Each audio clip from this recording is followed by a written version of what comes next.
Coming up next is Fight News number 56, and in it we have stories on Strikeforce heavyweight champion Alistair Overeem and how he's gone from the company. We also have an update on Brock Lesnar's condition. Dana White and Vince McMahon met recently over something or other. We're going to talk a little bit about that. Dennis Hallman and what he did at UFC's 133 that revolves a dress code now over at UFC, and the debut of Matt Hamill, and a bunch of other stuff. All that and more coming right up after I answer the banana hammock. Bo and Comic Book Man got some news together of the fighting variety. Enjoy! Don't stop believing, just stop conceiving. Fight News, episode 56. Dial D for diabolical. And hey folks, how you doing? Comic Book Man here. Welcome once again to my video outhouse. It's time for Fight News, baby! Fight News! Baby. Fight News number 56, and it's coming to you from Alternate Reality, which is located at the intersection of 111th and Kedzie, right over there. Here in beautiful downtown Mount Look at Greenwood. that guy throwing up. Yeah, that guy. Alternate Reality, where all new comics are always 15% off every day for everyone. Our first story up involves Strikeforce and someone who's been deep sixed out the door. The current Strikeforce heavyweight champion, Alistair Overeem, has been released from his contract. Alistair Overeem. Say that 5 times fast. Alistair Overeem. Alistair Overeem. Alistair Overeem. He's been Notice released. how he trailed 25 off. times really, He's been really released slow. from his contract due to a business dispute, which resulted in him being replaced in their heavyweight Grand Prix tournament. In fact, every fighter in the Golden Glory promotion has been cut from cut from UFC because Dana White just thinks they're all a bunch of twits. Oh, well, that's nice. That and his business, big business disputes. The other two was we want to pay the fighters pay the management team, and UFC goes, no, we pay the management team and they pay the fighters. It doesn't work that way with us. I know the way you worked it before. We own you now. We don't play it like that. Sounds all terribly tedious. Brock Lesnar, he's recovering from his latest attack of Diverticulitis. diverticulitis. He's recovering faster than expected. He's currently at his farm in Canada where they don't even have a phone.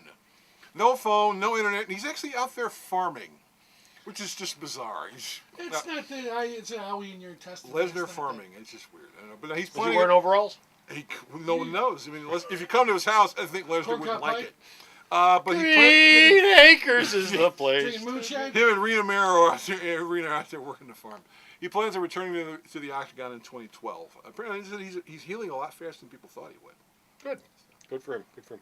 We had a recent meeting of the Titans between Dana White and, of all people, Vince McMahon. Vince McMahon. What the hell did they have to talk about? Well, they were already. Dana's making money hand over fist, and so's Vince. Well, they were already talking about apparently the business deal that Brock Lesnar and the WWE and UFC were dealing with.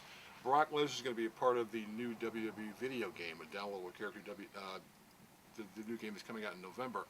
Yes. Dana just sort of went to the WWE offices not for business reasons. He went to just talk to Vince. How you doing? Hey, Vince. How you doing? What's going on? He talked to Vince, and Vince talked to him, and they liked each other. And then they thought it was talked. pretty cool. And then he said, they were like, "Is this for business?" He says, "No, I just wanted to meet the guy." He says, "This guy's." Dana said, "He's my role model." Bullshit. He started the pay-per-view thing, and there was also when they announced the WWE business conference. Someone asked, "Well, you're trying to form a network, and UFC's trying to form a network. Would you guys form a network together?" And Vince is like, "No, because they're in the sports business and we're in the entertainment business." That's right. And we don't want to pay for doctors. But I'll be willing to bet that if they can't get a network going anytime soon, it's going to happen. Okay. UFC 133. What's up with Dennis Hallman and UFC Dennis 133? Hallman, he went out to fight wearing a Speedo. Anything else? Well, he wasn't wearing a shirt and he wasn't wearing any shoes because that's how they fight. But So just a Speedo. it was a Speedo. He had a banana hammock on. And the What? What? Did his junk stay constrained? Uh, Go run A out? what? Who? Where? Was it they had running little. wild? They had little. Attention, patterns on it. ladies. So now Hallman says Yeah, junk's running wild. He says he wore them because he lost a bet. But Dana White saw him when he came out and he went. Put some clothes on. He says, "Isn't someone supposed to be making sure nobody comes out with this thing?" So Dennis, So who got fired? No one got fired. But now the UFC has a dress code for what to wear in the octagon. Thank you, Dennis. Did you see that? Did you see that, Bob? What? The spitting guy in a speedo. It was pretty strange. No doubt. It was the goofiest looking thing I'd ever seen. Deaf fighter Mark Hamill. What? Mad Hamill, I'm sorry, Mad Hamill, is no longer with the company? He retired. After Really? making After how many fights? 13. Isn't that kind of short? Oh, well. Is that you kind know, of a short career? He says he's been working on it for a while, and he made his debut for TV. People got to meet him during Tough Enough Season 3. He had 13 fights. He lost his last couple fights. He's decided to retire from MMA. He says that he's been injured.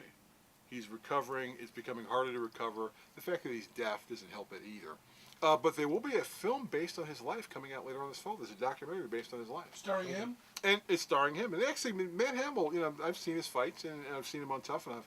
And he comes off as a really cool guy, but he said, for a guy who's been doing this for as long as I've been doing this, I'm pretty beat up, and I don't really need the money, and I don't really need the long rehab. So I'm done. I got my 13 fights. I've been on TV. I've been on pay-per-view. I've had a fine career. I don't need to do this anymore.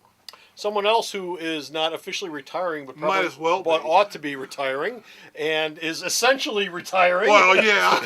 as far as anybody else is concerned, is Fedor. Emelianenko. I can't say that name there, Mr. Kane. He lost at the last Strikeforce thing on Showtime. He lost to Dan Henderson. It was a nice fight. It was pretty competitive, and then Henderson was down like this, and he was kind of falling. And Emelianenko came in close, and Henderson threw a shot right between his legs and knocked Fedor the hell out. That'll do it. It was That'll his do it. third loss in a row, and so right after the fight was over with, Dana White, who's never had any use for Fedor, cut him from a Strikeforce contract. He still has a contract with M1. He can still fight on Showtime, but unless they're going to have a fight where Fedor's going to be fighting himself, I don't expect to see him on TV.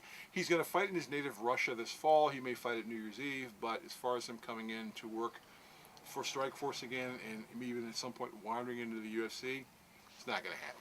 Okay.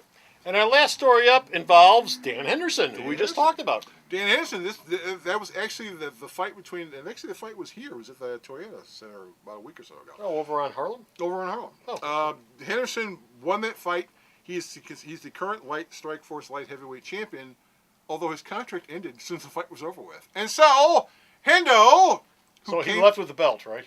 Well, he left with the belt. Well, he didn't really leave with the belt because Strikeforce is owned by UFC, and Hendo came from UFC, and so, as Dana White said, he said, "Well, I'm going to talk to Big Ugly," and Henderson said, "Well, I'm going to talk to Fatso, and so I'll be working for the UFC from now on." What are these mobsters?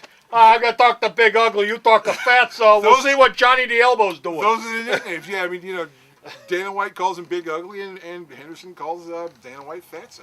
So. Well, that's lovely. So he'll be They're all kissy face. So he'll be the Strikeforce light heavyweight champion, but he'll be fighting for the UFC.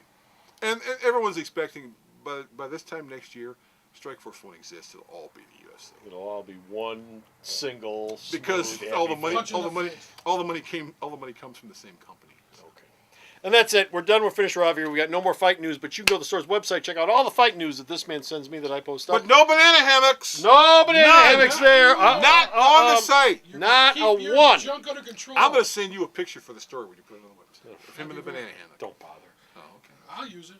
Where's the store's website at? Sarah knows all this stuff. www.myalternetreality.com. It changes almost every day, unlike Comic Book Man and his socks. So stop off at the store's website. Check out all of his news that he sends me that I post up. And until next time, this is Comic Book Man. This is Johnny Banana Hammock. It's Johnny Banana Hammock saying Sarah sleeps in a banana hammock. bye. The Video Outhouse is brought to you by some of the finest people willing to work for free. This is a list of some of them.